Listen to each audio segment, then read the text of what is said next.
बच्चों, हम सब जानते हैं कि जिंदा रहने और पढ़ने के लिए हमारे शरीर को ऊर्जा यानी कि एनर्जी की जरूरत होती है, जो हमें भोजन से मिलती है। लेकिन कभी सोचा है कि जो रोटी या चावल हम खाते हैं, वो तो ठोस यानी कि सॉलिड है, पर हमारी जो कोशिकाएं हैं, उसे डायरेक्ट इस्तेमाल नहीं कर सकती हैं। इसको सरल शब्दों में कहें तो जो जटिल और अघुलनशील भोजन को शरीर के इस्तेमाल करने लायक सरल और घुलनशील तत्वों में बदल देना ही पाचन है, यानी कि डाइजेशन है। और मुंह से लेकर आंतों तक जो कि अंग मिलकर के इस खाने को तोड़ने में या सुखाने में या खून में मिलाने में पूरी तरीके से जो सहायक होते हैं, उसी पूरे नेटवर्क को हम डाइजेस्टिव सिस्टम कहते हैं, यानी कि पाचन तंत्र कहते हैं। तो चलिए आज बिल्कुल बेसिक से समझते हैं कि यह पूरा सिस्टम काम कैसे करता है और पूरे तंत्र को एक एक करके समझने का प्रयास किया जाएगा।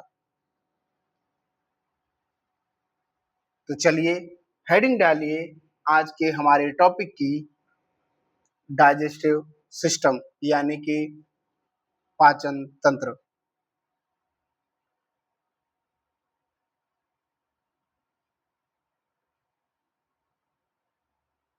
बढ़ते हैं हम टॉपिक की तरफ और बात करेंगे पाचन तंत्र की।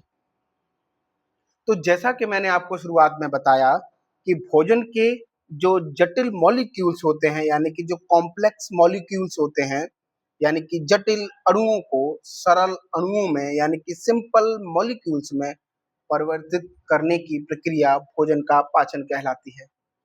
इस प्रक्रिया को संपन्न करने वाले अंगों का समूह पाचन तंत्र कहलाता है। ठीक है,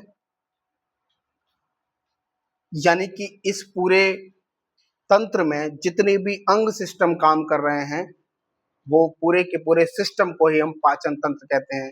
इसमें अलग अलग जो आपके अंग हैं, वो अलग अलग प्रक्रिया के साथ इस पाचन को पूरा करते हैं। जैसे जैसे ही आपने खाना जो निवाला तोड़ा और मुंह में डाला, यानी मुंह से ही पाचन आपका शुरू हो जाता है।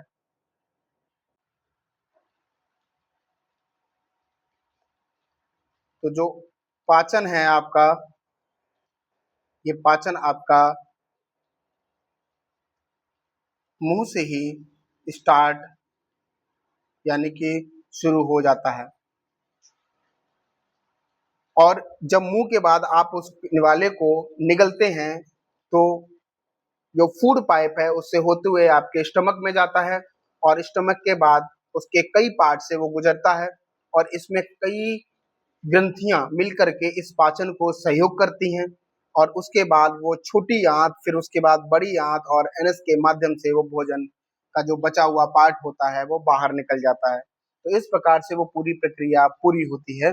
इसी प्रक्रिया को हम आज समझने जा रहे हैं। तो जब बात करते हैं जो भोजन के जो जटिल अणु हैं, यानी कि जो कॉम्प्लेक्स मॉलिक्यूल्स हैं, जब इनको सरल अणुओं में तोड़ा जाता है तो इसमें कुछ एंजाइम और अम्ल पाचन प्रक्रिया में सहायक होते हैं। आगे पढ़ेंगे कि कौन कौन सी एंजाइम, कौन कौन सी ग्रंथियां और कौन कौन सी अम्ल इसमें सहायक होते हैं। फिर जब ये सरल अणु हैं, यानी ये सिंपल मॉलिक्यूल्स हैं, ये हमको एनर्जी देने का कार्य करते हैं। यानी हमारी जो कोशिका है, यानी कि जो सेल है, उसको ऊर्जा प्रदान करते हैं। तो चलिए समझते हैं।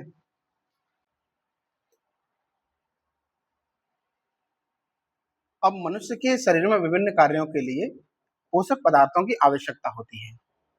ठीक है, यानी कि हम जो खाना खाते हैं, ये आपको लगता है कि आप दाल खा रहे हैं, चावल खा रहे हैं और गेहूं की रोटी खा रहे हैं या किसी की रोटी खा रहे हैं, चपाती खा रहे हैं, ये आप फील करते हैं। लेकिन आपका जो पाचन तंत्र है, इसको कई अलग अलग पार्ट्स में देखता है, जैसे कि कार्बोहाइड्रेट, वसा, प्रोटीन, विटामिन, खनिज लवण, जल इत्यादि के बारे में। तो जो आपकी सेल है, यानी आपकी सेल को या आपको एनर्जी के लिए आपको खाना खाना होता है और उस खाने से ही आपको ऊर्जा प्राप्त होती है। तो जो वो ऊर्जा प्राप्त होती है, वो विभिन्न माध्यम से होती है। जैसे कि आप खाना जो खाते हैं उसमें जैसे कार्बोहाइड्रेट, वसा यानी कि फैट, प्रोटीन, विटामिन, मिनरल्स और जल इत्यादि जो खा रहे हैं, जो कंज्यूम कर रहे हैं, वो आपको एनर्जी देते हैं। लेकिन जो खाना आप खा रहे हैं वो जटिल मॉलिक्यूल्स में होता है, उसको सिंपल मॉलिक्यूल्स में तोड़ने का काम आपके इस पाचन तंत्र का है, और यही काम है इस पाचन तंत्र का। ठीक है? जैसे कि आपने जब भोजन खाया, जो खाना आपने खाया, तो उसमें कार्बोहाइड्रेट होता है। ठीक है? इस कार्बोहाइड्रेट को जब सिंपल मॉलिक्यूल्स में बदला जाएगा, तो इस कार्बोहाइड्रेट को बदल दिया जाएगा ग्लूकोज में। और जैसे ही आप देखेंगे कि आप अगर बीमार पड़ते हैं, तो जो डॉक्टर लोग होते हैं, वो डॉक्टर लोग सीधे आपको ग्लूकोज चढ़ा देते हैं, जिससे कि आपको इंस्टेंट एनर्जी मिल पाए। यही काम है, क्योंकि ये सिंगल बॉन्ड में होगा। जब मैंने आपको कार्बोहाइड्रेट और वसा प्रोटीन वाली जो वीडियो पढ़ाई मतलब कंप्लीट कराई थी, जो क्लास कराई थी, उसमें मैंने आपको बताया था कि जो कार्बोहाइड्रेट है वो 3 टाइप से आप उस कार्बोहाइड्रेट को देखते हैं, जिसमें मोनोसैकेराइड, डाइसैकेराइड और पॉलीसैकेराइड। तो जो मोनोसैकेराइड है, वो आपने देखा होगा कि वो सिंगल बॉन्डेड होता है, तो इसलिए जो कार्बोहाइड्रेट है वो एक रूप ग्लूकोज भी है जो कि सिंगल बॉन्डेड होता है, और ये आसानी से, चूंकि सिंपल मॉलिक्यूल्स है, और आसानी से आपके शरीर में एब्जॉर्ब हो जाता है और एनर्जी देने का काम करता है, इंस्टेंट यानी तुरंत ऊर्जा देने का कार्य करना शुरू कर देता है। तो इसीलिए आप देखेंगे कि इस कार्बोहाइड्रेट को तोड़ने का काम किया जाएगा इस पाचन तंत्र के माध्यम से, जिससे कि आपको ग्लूकोज प्राप्त हो। प्रोटीन को अमीनो अम्ल में बदला जाएगा, और वसा को वसीय जो अम्ल में या फैटी एसिड में बदल दिया जाता है। ये पूरे पाचन तंत्र का आपका काम है। आइए आगे बढ़ते हैं इस क्लास में। अब जो पाचन तंत्र है, तो जो भोजन है उसके पाचन की जो संपूर्ण प्रक्रिया होती है ना, वो 5 चरणों में होती है। ये जो पूरा डाइजेशन है ये 5 चरणों में होता है, जिसमें पहला चरण होगा, ये सब क्रम है, ये क्रम भी आपसे पूछ लिया जाता है, तो इस बात का बेहद ध्यान रखना है आपको कि ये जो क्रम है, इस क्रम को भी याद रखना है। तो ये जो 5 चरणों की प्रक्रिया है, जिसमें सबसे पहले जो प्रक्रिया है अंतर्ग्रहण, इसको बोलते हैं इंजेशन, जो कि भोजन को मुख में लेना ही इंजेशन कहलाता है, यानी कि आपने निवाला तोड़ा और मुंह में डाला और चबाना शुरू किया, ये इंजेशन शुरू हो गया, यानी डाइजेशन का पहला चरण स्टार्ट हो गया। उस प्रकार से दूसरा चरण है पाचन, डाइजेशन, जो कि भोजन को छोटे-छोटे कणों में तोड़ना शुरू कर देगा। फिर उसके बाद तीसरा है चरण, जो कि अवशोषण। अवशोषण का मतलब होगा अब्सॉर्प्शन, यानी पचे हुए भोजन का रक्त में पहुंचाना ही इसका काम है। ये तीसरा चरण है। फिर उसके बाद चौथा चरण है, जो कि स्वांगीकरण कहलाता है, यानी कि एसिमिलेशन। ये ऊर्जा का उपयोग करना स्वांगीकरण होता है, यानी एसिमिलेशन होता है। फिर पांचवा चरण है मल परित्याग, यानी कि डिफेकेशन, जो कि अपचे भोजन को, जो कि जो भोजन है आपका, उस भोजन में से सारे न्यूट्रिएंट्स निकाल लिए गए, सारे जरूरी तत्व निकाल लिए गए, उसके बाद जो बचा हुआ पार्ट है उसको गुदाद्वार यानी एनस के माध्यम से बाहर कर देना ही पांचवा चरण होता है। तो ये पूरी की पूरी प्रक्रिया आपके 5 चरणों में संपन्न होती है। ये पांचों चरण मैंने आपको बता दिए हैं। अब इसके बाद आगे बढ़ते हैं। अब जो मानव पाचन तंत्र है, इस मानव पाचन तंत्र के 2 पार्ट होते हैं। एक वो जो कि इसमें पूरा सिस्टम काम करता है, यानी इसमें जो अंग काम कर रहे होते हैं पाचन तंत्र में, और दूसरा वो जो कि इसमें जो ग्रंथियां हैं, सहायक जो पाचक ग्रंथियां हैं, यानी कि जो ग्लैंड्स हैं, वो इसमें जो सहायक होती है पाचन में, उसको अलग रूप से देखते हैं। तो इस तरीके से इसको 2 पार्ट में हम करके देखते हैं, पार्ट 1 पार्ट 2। ठीक है? तो जो आहार नाल है, यानी कि एलिमेंट्री जो कैनाल है, इसमें जब बात की जाए तो इसमें विभिन्न रूप हैं, जैसे कि मुख या मुख गुहा, यानी माउथ एंड वोकल कैविटी। फिर उसके बाद मुंह से आपने खाना जब खाना स्टार्ट किया, तो उसके बाद वो खाना ग्रास नली से यानी इसोफेगस से यानी फूड पाइप से होते हुए वो अमाशय में पहुंचेगा। इसी जो क्रम में ग्रास नली से जब खाना अमाशय यानी स्टोमक में पहुंचेगा, फिर उसके बाद वहां से जो पाचन क्रिया पूरी हो जाएगी, उसके बाद उस खाने को, बचे हुए पार्ट को छोटी आंत में भेज दिया जाएगा, यानी छोटी आंत में जाएगा उसके बाद, और फिर छोटी आंत में ये सारे काम हो जाएंगे, और फिर उसके बाद वो भोजन कहाँ पहुंचेगा, पांचवे यानी कि बड़ी आंत में। छोटी आंत से बड़ी आंत में पहुंचेगा, और फाइनली पानी का अवशोषण करने के बाद इस बड़ी आंत से फिर वो जो बचा हुआ पार्ट है वो एनस के द्वारा यानी गुदा के द्वारा बाहर कर दिया जाता है, यानी कि मल परित्याग कर दिया जाता है। ठीक है? तो ये पूरी प्रक्रिया जो आहार नाल की जो होती है, यानी मुख से भोजन स्टार्ट किया और बाहर किया, तब तक का ये पूरा एक प्रोसेस है, जिसको हम पढ़ेंगे। फिर साथ में ही हम देखेंगे कि जो सहायक पाचक ग्रंथियां हैं, ठीक है, यानी जो एसेसरी डाइजेस्टिव जो ग्लैंड्स हैं उसमें आप देखें तो लार ग्रंथियां यानी सलाइवरी ग्लैंड, जठर ग्रंथियां यानी गैस्ट्रिक ग्लैंड्स, यकृत यानी लीवर, पित्ताशय यानी गाल ब्लैडर, अग्नाशय यानी पैनक्रियाज और आंत ग्रंथि यानी कि इंटेस्टाइन ग्लैंड्स, इसके बारे में हम लोग पढ़ेंगे। तो ये दो पार्ट में हम देखते हैं, आहार नाल और सहायक पाचक ग्रंथियां। ठीक है, चलिए आगे बढ़ते हैं।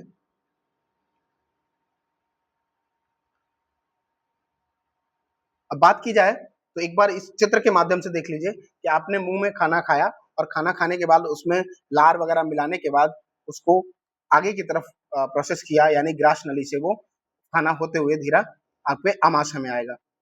लेकिन ये खाना आमाशय में डायरेक्ट नहीं गिरता कि आपने खाया और सट से यहाँ पे आ गया, यानी एक तेजी के साथ यहाँ नहीं आएगा, ये धीरे धीरे खाना आता है। ठीक है, तो आगे पढ़ेंगे कि इस धीरे धीरे खाना आता है, ये किस वजह से आता है, क्या कारण है इसका। फिर अमाशय के बाद वो खाना छोटी आंत में और फिर छोटी आंत के बाद बड़ी आंत में और फाइनली गुदाद्वार के बाद ये बाहर हो जाता है। ठीक है, तो ये चित्र के माध्यम से समझाने का प्रयास था। और साथ में देखेंगे कि पाचन तंत्र में जो ग्रंथियां काम कर रही हैं उसमें कौन कौन सी जो मुख्य ग्रंथियां हैं, जैसे कि लार ग्रंथि जो कि मुख गुहा में काम करती हैं, उसके बाद लीवर है और उसके बाद पित्ताशय है। ये लीवर के माध्यम से जो HCl बनता है उसको स्टोर करने का काम इसी पित्ताशय में होता है। और फिर उसके बाद आप देखेंगे अग्नाशय, ये ग्रंथियां मिलकर के इस पाचक में सहायक होती हैं। तो जो पित्ताशय है ये यकृत के ठीक नीचे पीछे की ओर दिखाई देगा, दूसरे डायग्राम में आपको यहाँ दिखाया गया है, ये है आपका पित्ताशय। कभी भी जब इसमें पथरी हो जाती है तो डॉक्टर इसकी पथरी नहीं निकालते, इस डायरेक्ट इसको ही निकाल देते हैं। ठीक है, और इसको निकालने से कोई बहुत नुकसान नहीं होता, बस डॉक्टर ये कहते हैं कि आपको खाना कम मात्रा में और कई मतलब बार खाना है, यानी एक साथ बैठ के खाना नहीं खाना है कि सुबह और शाम खाना खा लिया, एक साथ 10 रोटी 20 रोटी आपने खा ली, ऐसा नहीं करना है। आपको टुकड़ों में खाना खाना है जिससे कि आपको जो है एसिडिक जैसी चीजें या फिर आपको अपच जैसी चीजें ना हो, क्योंकि अब सीधा यकृत से जो HCl बनेगा वो पाचन में काम यहाँ सहायक होगा, क्योंकि आपके पास स्टोरेज क्या हो गया है, खत्म हो गया है। ठीक है, आगे बढ़ते हैं। अब जैसे ही आपने खाना खाना स्टार्ट किया, तो जब आप खाना खाते हैं तो यहाँ मुंह से आपने खाना लिया और आपने दांतों के माध्यम से उसको चबाया और आपकी लार ग्रंथियों ने उसमें लार मिलाने का काम किया। और जब वो बोलस बन जाता है, अभी बताएंगे आपको कि बोलस क्या होता है, तो जब बोलस बन जाता है फिर आप उसको निगलते हैं और निगलने के साथ वो इस फूड पाइप से होते हुए यहाँ से आपके स्टमक यानी अमाशय में पहुंचता है। लेकिन यहाँ पे आपने देखा होगा कि ये श्वास नली जहाँ से आप सांस भी ले रहे होते हैं, तो कई बार खाना यहाँ चला जाता है, इसलिए कहा जाता है कि आपको खाते समय बोलना नहीं चाहिए। लेकिन यहाँ पे एक वॉल काम करता है, जैसे ये देखिए यहाँ पे एक खाना है और ये खाना आगे की तरफ बढ़ता हुआ चला जा रहा है, लेकिन आप अगर फाइनल देखेंगे तो ये एक वॉल के रूप में काम कर रहा है, यानी खाना इधर जाने से ये रोकता है। जब आप खाना निगलते हैं तो जैसे ही आप निगलते हैं तो यहाँ पे आपको हल्का सा उठा हुआ ये तुरंत वॉल आ जाता है यहाँ पे, जिससे इधर खाना ना आए। इसी को बोलते हैं एपिग्लोटिस। इस वॉल को क्या बोलते हैं, एपिग्लोटिस, लिख लीजिएगा। ठीक है, जिससे ये खाना इधर ना आए। तो ये थी बेसिक बातें। अब हम बढ़ते हैं पाचन तंत्र की तरफ, जिसमें मुख एवं मुख गुहा की तरफ बढ़ेंगे। और जो पाचन होता है वो मुख गुहा से ही प्रारंभ हो जाता है, पहले ही बात कर चुके हैं। यानी आपका पाचन आपसे पूछा जाए कि कहाँ से स्टार्ट होता है, तो आपके मुख गुहा से ही यानी मुख से ही वो पाचन होना स्टार्ट हो जाता है, जिसमें दांत, जीभ और लार ग्रंथियां मिलकर के सहायक होती हैं। तो दांत और जीभ उसको चबाने का और लार ग्रंथियां उसमें मिलाने का काम करती हैं, लार को। ठीक है, तो दांत और जीभ हम दोनों ही पढ़ चुके हैं, क्लास आपको मिल जाएगी इसी चैनल पे, आप बायो के लिंक में चले जाइएगा जो प्लेलिस्ट बनी हुई है, तो वहां पे आपको क्लास मिल जाएगी। रहा यहाँ ग्रंथियों का, तो लार ग्रंथियों के बारे में हम लोग जान लेते हैं। तो कुल जो है लार ग्रंथियां 6 लार ग्रंथियां होती हैं, यानी 3 जोड़ी लार ग्रंथियां पाई जाती हैं मनुष्य के मुख में। जीभ के नीचे, जीभ और गाल के किनारों पर ये पाई जाती हैं, यहाँ ये तीनों ही आपको दिखाई गई हैं। तो सबसे बड़ी जो ग्रंथि होती है लार ग्रंथि, वो है पैरोटिड ग्रंथि यानी पैरोटिड ग्लैंड, जो बड़े आकार में यहाँ दिखाई दे रही है, यही है आपकी पैरोटिड ग्लैंड। ठीक है, उसके बाद दूसरी है सबमैंडिबुलर ग्रंथि, सबमैंडिबुलर ग्लैंड्स जो कि ये वाली है, और तीसरी है सबलिंगुअल ग्रंथि यानी कि सबलिंगुअल ग्लैंड्स जो आपको ये दिखाई दे रही होगी, और ये लार ग्रंथियों में सबसे छोटी है। ठीक है, तो जो पैरोटिड ग्लैंड है ये सबसे बड़ी लार ग्रंथि है, और जो सबलिंगुअल ग्लैंड्स है ये सबसे छोटी लार ग्रंथि है। ये भी प्रश्न आपसे पूछा गया है। ठीक, अगर बेसिक बात की जाए तो ये जो लार ग्रंथियां हैं रासायनिक पाचन लार के द्वारा किया जाता है, यानी कि जो भोजन है उसका रासायनिक पाचन लार के द्वारा किया जाता है, और हमारे मुंह में 1 से 1.5 लीटर लार प्रतिदिन निकलता है। कितना? 1 से 1.5 लीटर लार प्रतिदिन निकलता है। और हमारे मुंह में ही जो भोजन है, इस भोजन में जो स्टार्च होता है, इस स्टार्च को पाचन यही मुख से स्टार्ट होता है। तो ये बात याद रखेंगे, स्टार्च का पाचन हमारे मुख से ही स्टार्ट हो जाता है।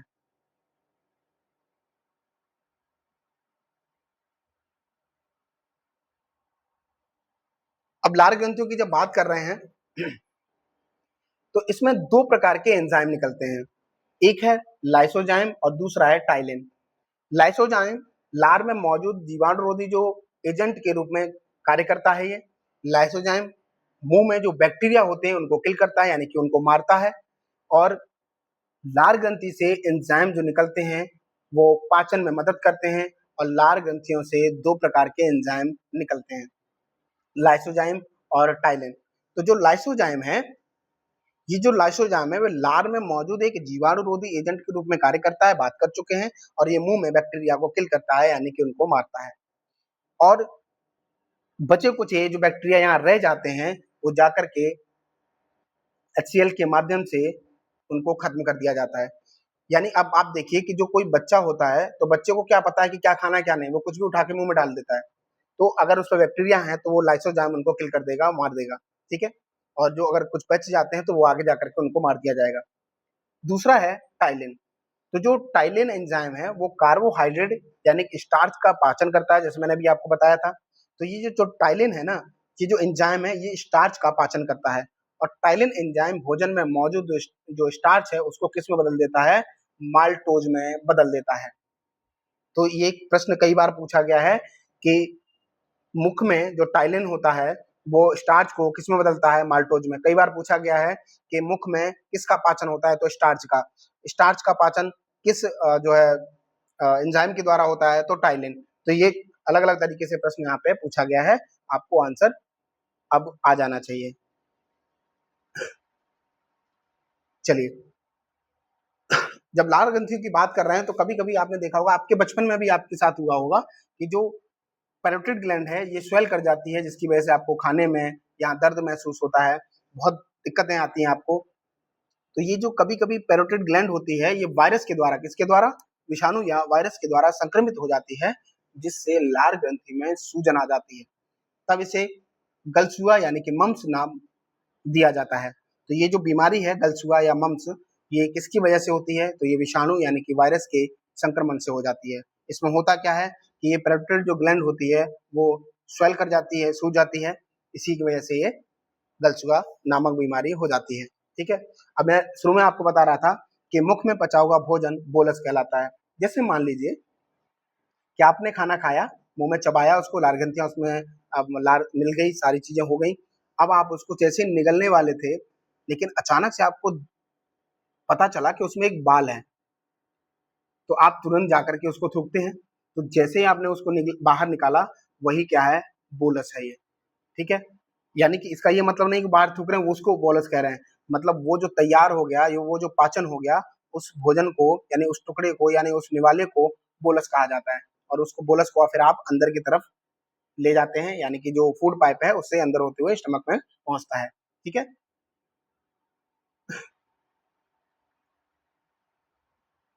उसके बाद देखें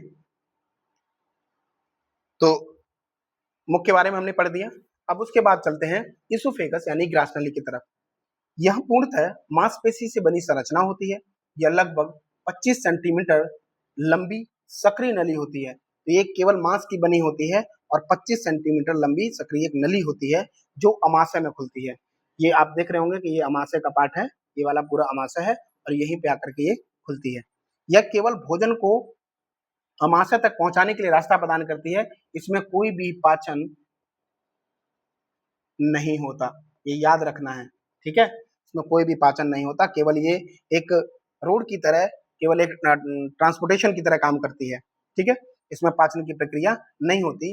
इसमें क्रमांकुचन क्रिया के कारण भोजन जो है नीचे सरकता है। एग्जाम्पल समझिए कि जैसे मान लीजिए आपका जो टूथपेस्ट है वो खत्म हो जाता है, कम हो जाता है, उसमें बहुत थोड़ा सा बचता है, तो आप उसको पीछे से दबा दबा के आगे की तरफ लेके जाते हैं और फिर आप मुंह पे दबाते हैं, तब जाकर के वो बाहर निकलता है। तो ठीक इसी प्रकार से जैसे ही खाना यहाँ से चलना स्टार्ट होगा तो पीछे का जो पार्ट है ये यहाँ पे संकुचित हो जाएगा और आगे का पार्ट यहाँ पे थोड़ा सा फैल जाएगा, ठीक है। और वही प्रेशर दबाव डालते हुए कुछ धीरे धीरे करके यहाँ पे पहुंचता है, ठीक है। तो इसी को बोलते हैं क्रमांकुचन क्रिया।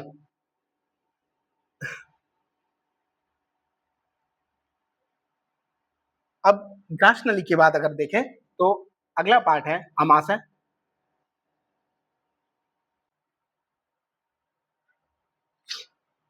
तो मुख से भोजन ग्रास नली में और ग्रास नली के बाद स्टमक में यानी अमाशय में भोजन पहुंचता है।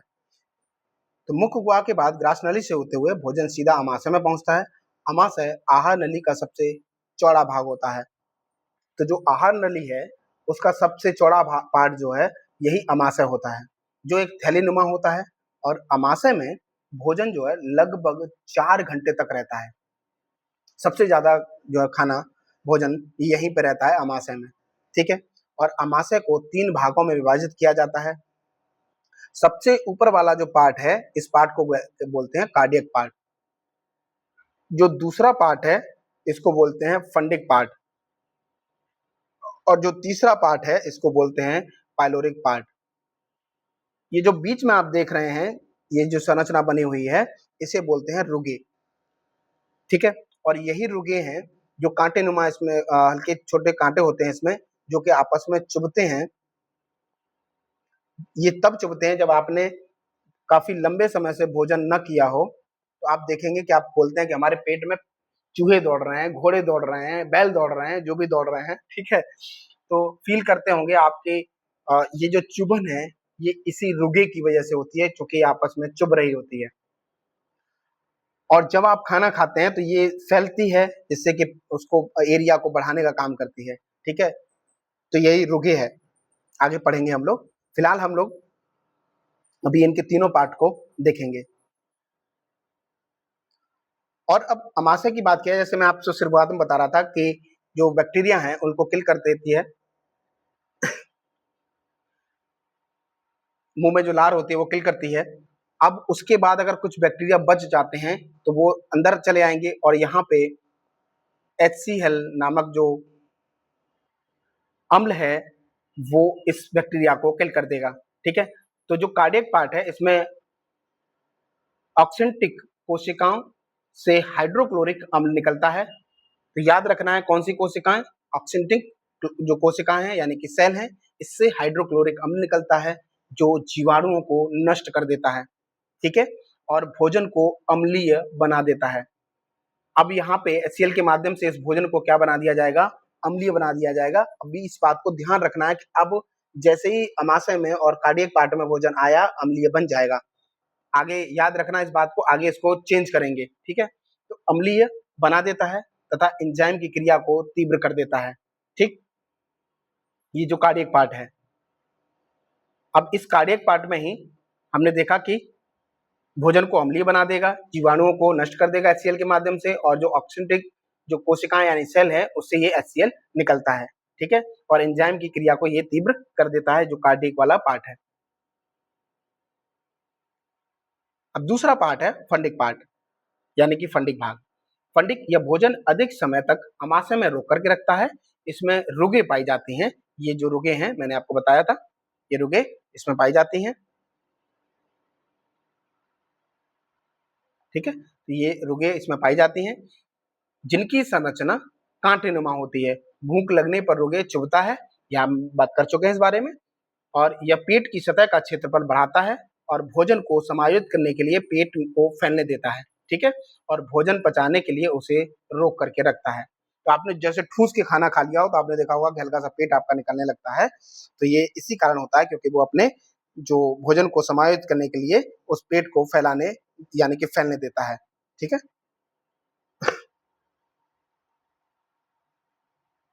तीसरा पार्ट है इसका अमाशय का पाइलोरिक पार्ट यानी पाइलोरिक भाग, ठीक? पाइलोरिक वाले भाग में जठर ग्रंथि यानी कि पाइलोरिक ग्रंथि होती है जिससे जठर रस यानी कि गैस्ट्रिक जूस निकलता है, ठीक है? जठर रस में दो एंजाइम पाए जाते हैं। ये जो पार्ट है इसमें दो एंजाइम पाए जाते हैं, एक है पेप्सिन और दूसरा है रेनिन। अब अगर पेप्सिन की बात की जाए तो ये सामान्यतया प्रोटीन का पाचन करता है। तो आपसे प्रश्न बनता है कि प्रोटीन का पाचन किस एंजाइम के द्वारा होता है? तो पेप्सिन के द्वारा। और ये कहाँ पाया जाता है? तो ये पाइलोरिक पार्ट में, जो कि अमाशय का तीसरा पार्ट है, ठीक है? और भोजन में मौजूद प्रोटीन को पेप्टॉन्स में बदल देता है। तो ये भी प्रश्न बनता है कि प्रोटीन को किस में बदलता है? ये पेप्टॉन्स में बदल देता है। यानी कि जो पेप्सिन एंजाइम है ये प्रोटीन को किस में बदल देता है? पेप्टॉन्स में बदल देता है, ठीक है? अब बात करें रेनिन की, तो ये दूध को पचाने में सहायक होता है। यह एक विशेष प्रकार का एंजाइम है जो बच्चों में ज्यादा मात्रा में स्रावित होता है। आपने देखा होगा कि जो बच्चे होते हैं उन बच्चों को जब दूध पिला दिया जाए तो वो तुरंत ही कुछ ही सेकंड में अगर वो पलट देते हैं तो वो दूध नहीं निकलता, क्या निकलता है? दही जैसा निकलता है, कुछ दही ही निकलता है। कारण क्या है? क्योंकि इस रेनिन की मात्रा बच्चों में ज्यादा होती है। वहीं अगर आप बड़े बड़े लोगों की बात करें यानी कि जो वयस्क लोग हैं उनकी बात करें तो उनमें अगर दूध पी लिया है तो अगर वो तुरंत अगर पलट दें तो दूध जैसा ही निकलेगा क्योंकि वहां पे जो रेनिन की मात्रा कम हो जाती है, ठीक है?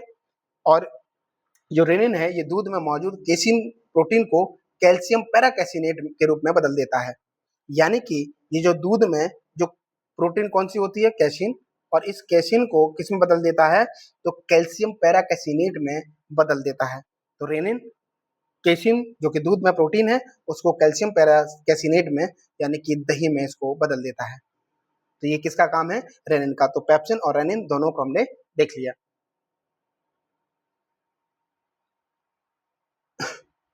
अब बढ़ते हैं, अमाशय के बाद खाना कहाँ पहुंचता है? छोटी आंत में यानी कि स्मॉल इंटेस्टाइन में पहुंच जाता है। तो यह आहार नाल का सबसे लंबा भाग है जिसकी औसत लंबाई 6 से 7 मीटर है यानी कि 20 से 23 फुट है। अगर मैं पूरे ही आहार नाल की बात करूं तो आप देखेंगे कि वो लगभग 32 फीट है, जिसमें से सबसे ज्यादा अगर लंबी अगर कोई पार्ट है तो वो है छोटी आंत जो कि 20 से 23 फुट होती है। आगे देखें तो अमाशय में पाचन क्रिया संपन्न होने के बाद भोजन छोटी आंत में पहुंचता है जहां भोजन का पाचन तथा अवशोषण की क्रिया की जाती है। अब संपूर्ण आहार नाल की लंबाई कितनी है? 9 मीटर, यानी मैंने अभी अभी आपको बताया कि लगभग 32 फीट होती है, ठीक है? पाचन संबंधित सबसे अधिक कार्य छोटी आंत में ही होते हैं, यानी सबसे ज्यादा पाचन का कार्य इसी छोटी आंत में ही होता है, ठीक है? और छोटी आंत 3 भागों में विभाजित होती है, ड्यूडेनम, जेजुनम और इलियम।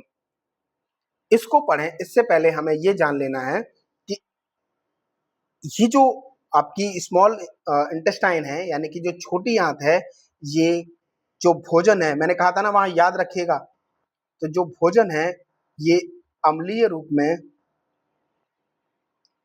लेगा ही नहीं, ये आने ही नहीं देगा अम्लीय रूप में। तो उस भोजन को क्षारीय रूप में बदलने के लिए यानी उसका अम्लीयता खत्म करने के लिए इसमें कई सारी ग्रंथियां मिलकर के काम कर रही होती हैं, उनको पढ़ते हैं। फिर उसके बाद हम लोग छोटी आंत पे आएंगे। तो सबसे पहले इसमें देखेंगे यकृत यानी कि लीवर। तो जब हम ग्रंथियों के बारे में स्पेशली पढ़ेंगे तब इस लीवर को बहुत अच्छे से डिस्कस करेंगे। फिलहाल यहाँ पे हम देखेंगे छोटी सी बात, जो कि यह मानव शरीर की सबसे बड़ी ग्रंथि है। यह पित्तरस यानी कि बाइल जूस का निर्माण करता है जिससे पित्ताशय में संग्रहित किया जाता है। मैंने आपको स्टार्टिंग में बताया था कि जो ग्रीन कलर का है ये है आपका गॉल ब्लैडर, और जो आपका यकृत है यानी कि लीवर है इसमें बाइल जूस यानी पित्तरस बनता है, ठीक है? और वो जाकर के स्टोर कर दिया जाता है किसमें? गॉल ब्लैडर में यानी कि पित्ताशय में, ठीक है?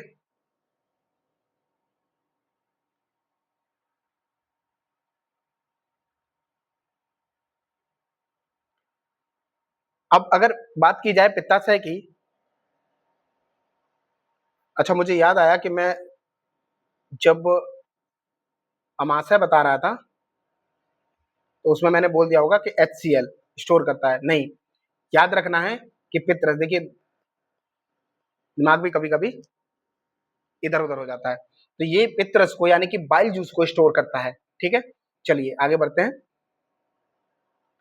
पित्ताशय, गॉल ब्लैडर की अगर बात की जाए यानी कि पित्ताशय नाशपाती के आकार के थैली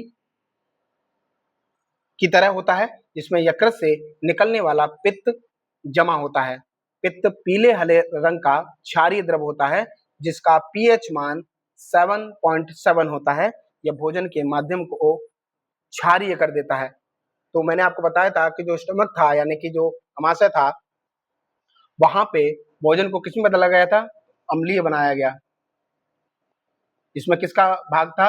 ये जो HCl है, हाइड्रोक्लोरिक अम्ल है, इसने इसको अम्लीय बना दिया था, लेकिन आपकी छोटी आंत इसको एक्सेप्ट ही नहीं करती है, इसलिए अब इसको बदलने का काम किया जाएगा। ठीक है, तो ये जो बाइल जूस है यानी कि जो पित्त रस है, इसको बदलने का काम करेगा। ठीक है, ध्यान दीजिएगा कि मैंने आप मुझे जैसे याद आया मैंने आपको बताया कि मैंने वहां पे शायद आपको ये जो ग्रंथियों के बारे में मैं आप चर्चा कर रहा था, तो वहां शायद मैंने इसको HCl बोल दिया होगा, जो कि गलत होगा। याद रखना है वहां पे, इसको सही कर लीजिएगा, जो कि पित्त रस होगा। ठीक है, मैं आपको रिपीट करके बता दे रहा हूं। यहां पे जो मैंने बोल दिया था,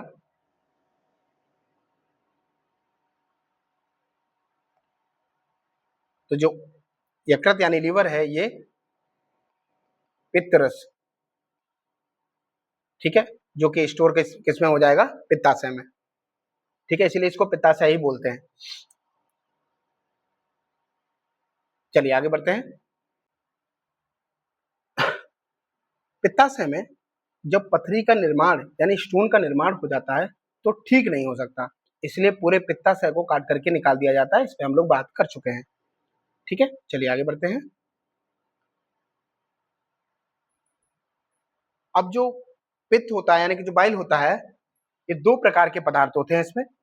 पहला है पित्त लवण यानी कि बाइल सॉल्ट, यह सोडियम बाइकार्बोनेट के रूप में पाया जाता है, जो फैट को तोड़ने का कार्य करता है। यानी कि ये जो बाइल है यानी कि जो पित्त है, ये पित्त दो पदार्थ से मिलकर के बने होते हैं, पित्त लवण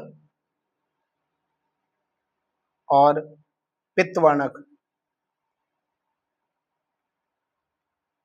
ठीक है, तो जो पित्त लवण होता है, आपसे पूछा जाता है कि ये पित्त लवण है, ये फैट को तोड़ने का काम करता है। ठीक है, और जो पित्त वर्णक है यानी बाइल पिगमेंट है, ये दो प्रकार का होता है, पीला और हरा, यानी कि बिलिरुबिन और बिलुवर्डिन या बिलीवर्डिन इसको बोलते हैं। ठीक है, तो बिलिरुबिन या बिलीवर्डिन, जो कि बिलिरुबिन है, ये पीला यानी येलो कलर का होता है, और जो बिलीवर्डिन है ये ग्रीन यानी हरे कलर का। ठीक है, तो जो बिलिरुबिन है यानी कि बिलीरुबिन है जो, तो बिलीरुबिन का निर्माण शरीर के ऊतकों और खून में होता है। तो जो शरीर के टिश्यू होते हैं ना, यानी ऊतक होते हैं, उनमें और खून में होता है ये बिलिरुबिन का निर्माण। आमतौर पर जब किसी कारणों से लाल रक्त कोशिकाएं टूट जाती हैं, तो पीले रंग के बिलिरुबिन का निर्माण होता है। तो जो रेड सेल होती हैं यानी लाल रक्त कोशिकाएं होती हैं, वो जब टूट जाती हैं किसी कारण की वजह से, तो पीले रंग के बिलिरुबिन का निर्माण होता है, और बिलिरुबिन लीवर से फिल्टर होकर के शरीर से बाहर निकलता है। लेकिन अगर ये फिल्टर होकर शरीर से बाहर ना निकले जब किसी कारणों की वजह से, तो खून से लीवर में नहीं जाता या लीवर द्वारा फिल्टर नहीं होता, तो शरीर में इसकी मात्रा बढ़ जाती है, और इसकी मात्रा जब बढ़ जाती है शरीर में, इसी की वजह से होता है पीलिया, और फिर वो व्यक्ति पीला दिखाई देने लगता है, जिसे आप पीलिया के नाम से जानते हैं। तो ये किस कारण होता है? तो जो बिलिरुबिन है, ये किसमें बनता है? शरीर के ऊतकों और खून में होता है। ठीक है, आमतौर पर अगर देखा जाए तो जो लाल रक्त कोशिका है, अगर वो टूट जाती हैं, तो पीले रंग के बिलिरुबिन यानी कि येलो वाले, इसका निर्माण होगा बिलिरुबिन का। और जब ये फिल्टर हो नहीं पाती है, जब ये फिल्टर होकर के शरीर से बाहर नहीं निकल पाती है और शरीर में ही स्टोर हो जाती है, तब पीलिया रोग हो जाता है। ये बात याद रखनी है आपको।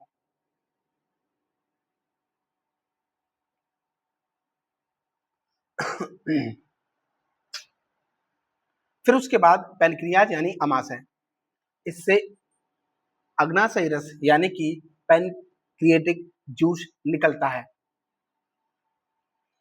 यह क्षारीय द्रव होता है जिसका पीएच मान 7.8 से 8.3 होता है।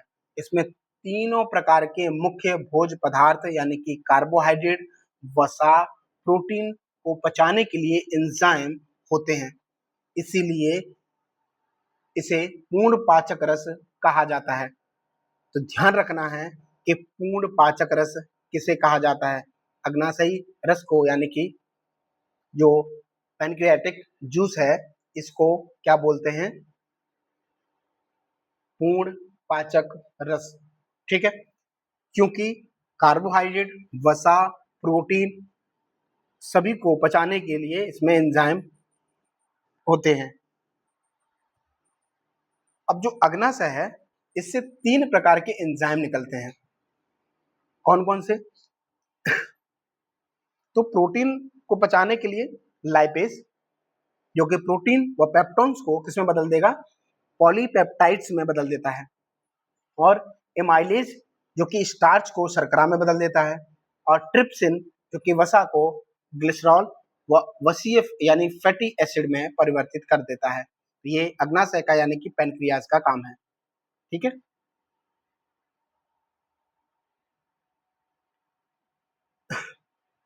आगे बढ़ते हैं। पाचन संबंधित सबसे अधिक कार्य छोटी आंत में होते हैं। छोटी आंत 3 भागों में विभाजित होती है। मैंने आपको पहले बताया है कि ड्यूडेनम, जेजुनम और इलियम।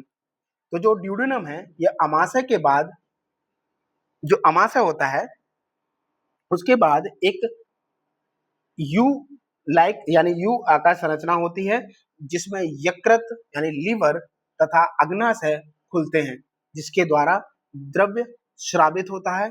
यह द्रव्य एंजाइम को सक्रिय करते हैं जिससे भोजन का पाचन होता है। ठीक है,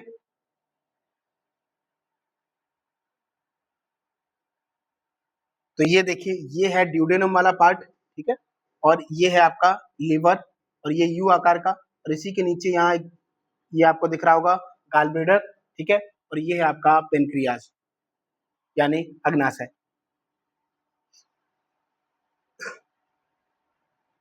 तो ड्यूडेनम की हमने बात की, उसके बाद देखेंगे जेजुनम। तो जेजुनम की अगर बात की जाए तो ये ड्यूडेनम के आगे वाला भाग होता है, जेजुनम कहलाता है जो, और भोजन को छोटी आंत के नीचे वाले हिस्से में पहुंचाने का ये कार्य करता है। तो जो जेजुनम यानी कि ड्यूडेनम से होते हुए खाना जेजुनम और इलियम तक पहुंचता है, उसी की बात हो रही है। अब जेजुनम में पाचन संबंधित कोई भी रासायनिक कार्य नहीं होता है, यानी कि सारा काम किसमें हो गया है? ड्यूडेनम में हो गया, और जेजुनम में कोई भी रासायनिक कार्य पाचन संबंधित नहीं होता। फिर उसके बाद इलियम की अगर बात की जाए तो ये छोटी आंत का सबसे निचले वाला हिस्सा होता है जो कई घुमावदार नालियों के रूप में पाया जाता है।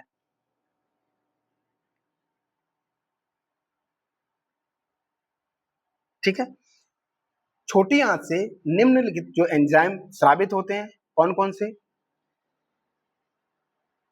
तो याद रखेंगे, इरेप्सिन, जो इरेप्सिन होता है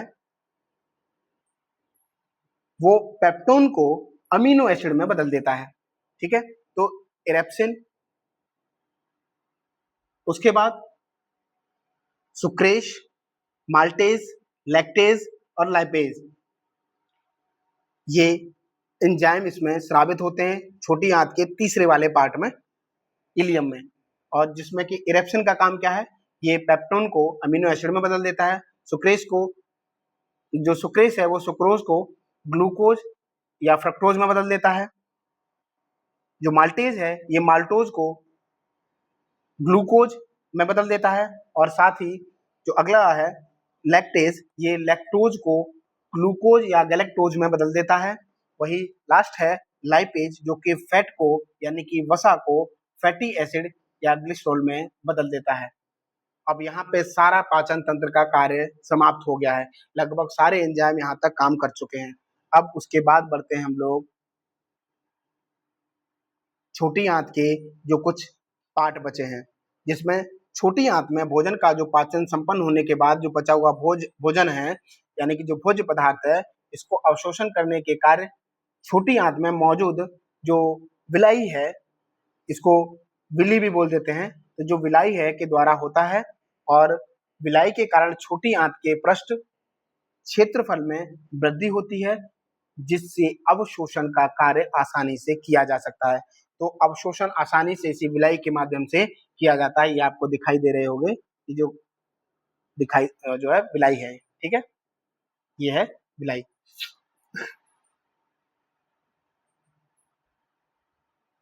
अब उसके बाद देखें तो छोटी आंत के बाद जो बचा हुआ खाना है वो कहाँ आ जाएगा, बड़ी आंत में, यानी कि लार्ज इंटेस्टाइन में।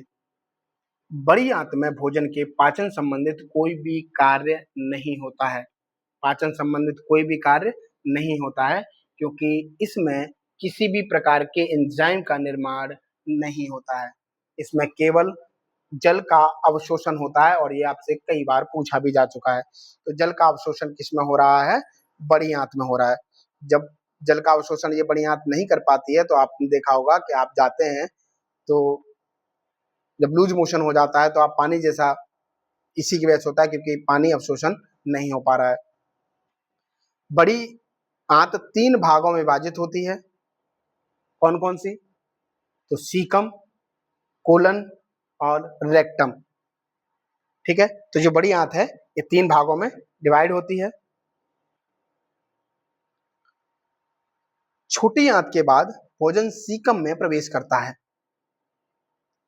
तो ये आपको पार्ट, ये छोटी आंत का कुछ पार्ट दिखाया गया है यहाँ पे, ये है आपका सीकम, और यहाँ पे ये जुड़ा हुआ है। तो भोजन यहाँ पे एंट्री करेगा सीकम में, और सीकम पेट में दाहिने ओर होता है। तो ये कुछ इसी प्रकार से एंगल बनता है, तो ये दाहिने साइड आपका हो जाता है, जिसके नीचे अपेंडिक्स पाया जाता है। तो ये है आपकी अपेंडिक्स। कई बार खाना आपका इसमें चला जाता है, जो कि दर्द महसूस कराता है। ये एक अवशेषी अंग है, जो कि ये पूंछ का एक छोटा सा बचा हुआ पार्ट है, जो एक अवशेषी अंग के रूप में रह गया है। और जब ये प्रॉब्लम आती है, जब इसमें खाना फंस जाता है, तो डॉक्टर इसी को क्या करते हैं, काट करके इसको बाहर कर देते हैं। इसी अपेंडिक्स को बोलते हैं कि अपेंडिक्स का ऑपरेशन हुआ है, यानी अपेंडिक्स का दर्द था जो कि ऑपरेशन काट के इसको करके इसको काट करके निकाल दिया गया है, ठीक है। अब पूरे सिस्टम को हमने जान लिया। तो भोजन के कुछ रूप होते हैं, जैसे कि शुरुआत में मैंने आपको बताया था कि मुंह में जो पचा हुआ भोजन है उसको बोलस कहा जाता है, पेट में जो पचा हुआ भोजन है उसको काइम कहा जाता है, और जो फाइनली बाहर मल त्याग किया जाता है यानी मलाशय, उसको काइल कहा जाता है, ठीक है। जो पूछे गए हैं इसलिए यहाँ पे डिस्कस किया गया है। अमाशय की दीवारों पर एक चिपचिपा आवरण पाया जाता है, जिसे म्यूकस मेम्ब्रेन कहते हैं, और ये आपको यहाँ दिख रहा होगा म्यूकस मेम्ब्रेन, जो कि इसको गलने नहीं देता। अब आप सोचिए कि इतना खतरनाक जो लिक्विड है Cl, वो सब कुछ गला देता है, लेकिन आपके माशय को नहीं गला पा रहा है, या उसके सेल है उसको नहीं गला पा रहा है। उसके कारण यह है कि अमाशय की जो दीवार है उस पर एक चिपचिपा आवरण पाया जाता है, जिसे म्यूकस मेम्ब्रेन कहते हैं, ठीक है। तो ये प्रश्न भी आपसे पूछा गया है। अब छोटी आंत की औसत लंबाई देखें तो 6 से 7 मीटर, यानी कि 20 से 23 फुट होती है, और बड़ी आंत की औसत लंबाई 1.5 मीटर या 5 फुट होती है। अब आप कहेंगे कि फिर इसको छोटी आंत बड़ी आंत क्यों कह रहे हैं, क्योंकि जो छोटी आंत कही जा रही है वो तो ज्यादा बड़ी है, जो बड़ी आंत कही जा रही है वो तो छोटी है। तो इसके मोटाई के आधार पर इसको कहा जाता है कि जो बड़ी आंत है ये लंबी तो कम होती है, लेकिन ये छोटी आंत से अधिक मोटी होती है, ठीक है, ये याद रखेंगे।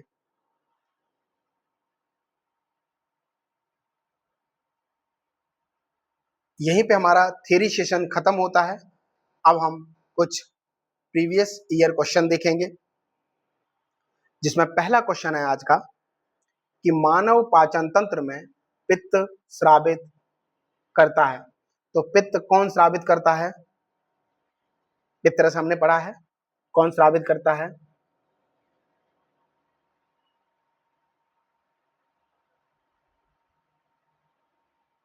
आंसर करिए।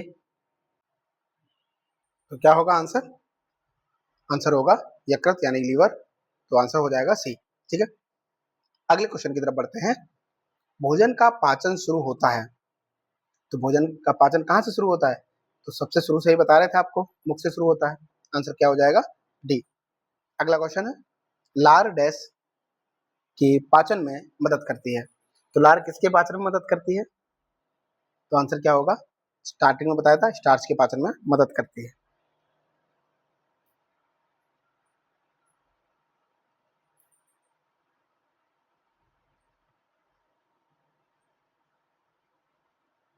अगला क्वेश्चन है, निम्नलिखित में से कौन सा समूह मानव पाचन तंत्र के अंगों का वह संयोजन है जो किसी भी पाचन क्रिया को पूरा नहीं करता? आंसर तो आपको मिल ही गया है यहाँ पे। ग्रासनली, बड़ी आंत और मलाशय ये किसी पाचन में या किसी का पाचन ये नहीं करते हैं। अगला क्वेश्चन है, मनुष्यों के पाचन तंत्र में उत्सर्जित अम्ल कौन सा होता है? तो मनुष्यों के पाचन तंत्र में उत्सर्जित जो अम्ल है वो कौन सा होता है? सल्फ्यूरिक अम्ल, नाइट्रिक अम्ल, एंटासिड, हाइड्रोक्लोरिक अम्ल। आपको बताया था HCl यानी कि हाइड्रोक्लोरिक अम्ल। अगला क्वेश्चन है, मुख में स्टार्च का शर्करा में पाचन किसके द्वारा होता है? तो किसके द्वारा होता है? आंसर क्या होगा? टाइलिन, दो बताए थे, तो उसमें टाइलिन के माध्यम से पाचन, स्टार्च का शर्करा में पाचन होता है। ठीक है, अगला क्वेश्चन, दुग्ध प्रोटीन को पचाने वाला एंजाइम है। तो दूध में जो प्रोटीन होता है उसको पचाने में कौन सहायक होता है? तो आंसर होगा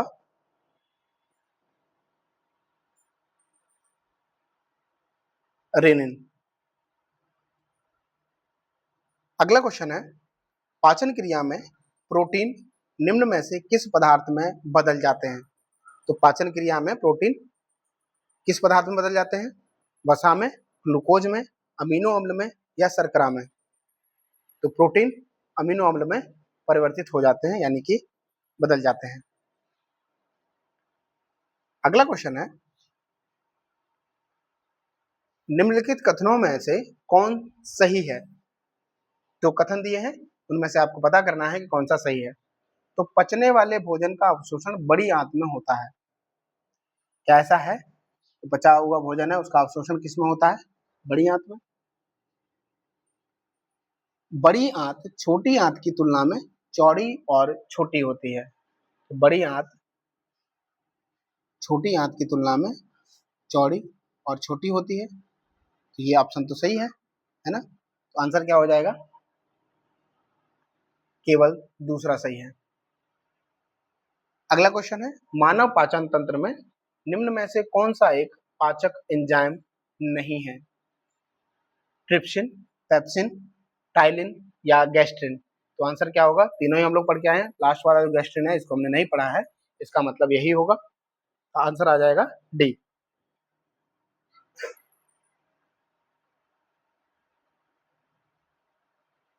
अगला क्वेश्चन है,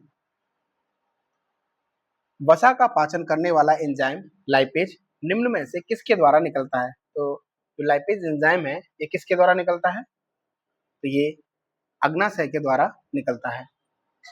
अगला क्वेश्चन, ग्रास नली से भोजन सर्वप्रथम अमाशय के किस भाग में पहुंचता है? तो ग्रास नली से भोजन सर्वप्रथम किस में, अमाशय के कौन से वाले पार्ट में पहुंचता है? तो कार्डियक वाले पार्ट में, यानी ऑप्शन हो जाएगा बी। मैंने आपको बताया था कि पहला पार्ट कौन सा है अमाशय का? कार्डियक पार्ट, फिर उसके बाद फंडिक पार्ट, फिर उसके बाद पाइलोरिक पार्ट। ठीक है, तो कार्डियक पार्ट हो जाएगा आंसर। अगला क्वेश्चन है, अमाशय में जो भोजन रहता है उसे क्या कहते हैं? अमाशय में जो भोजन रहता है उसको क्या कहते हैं? काइल कहा जाता है, यानी ऑप्शन हो जाएगा सी। तो आज की ये क्लास हमारी यहीं पे समाप्त होती है। मिलते हैं आपसे अगली क्लास में। तब तक के लिए आप सभी को धन्यवाद।